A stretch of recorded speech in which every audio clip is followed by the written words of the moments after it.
In this video, we'll cover our last type of reaction that we're going to focus on, and that's combustion reactions. Now, combustion reactions are characterized by a substance with forming one or more oxygen-containing compounds when it reacts with oxygen. This usually includes water. They usually also emit heat, right? And so a combustion reaction is what is occurring when we are at a campfire and it is keeping us warm.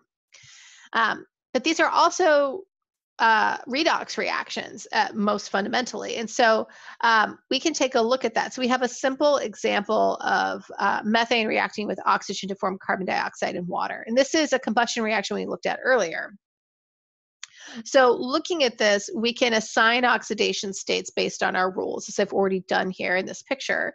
And we can see that our carbon transforms from a -4 to a +4 oxidation state over the course of the reaction. And so with that, we can see that we are losing a lot of reactions, like a lot of electrons, like 8 electrons. So we're losing electrons and it's being oxidized. Let me move that up. Similarly, we can look at our oxygen, and we can look at it either in the water or in the carbon dioxide. In both cases, we're going from a 0 oxidation state to a -2 oxidation state. This means we're gaining electrons. And that means this is being reduced. Looking at our hydrogen, it's going from +1 to +1. It's not changing at all. So it's not participating in the reduction oxidation component of this reaction at all.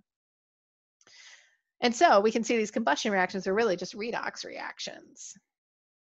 And so when these happen, the products of the combustion reaction can be predicted typically, especially for when we're looking at simple hydrocarbons that just have hydrogen and carbon. So whenever we have a molecule that's carbon and hydrogen and it reacts with oxygen in these redox combustion reactions, it'll form carbon dioxide and water.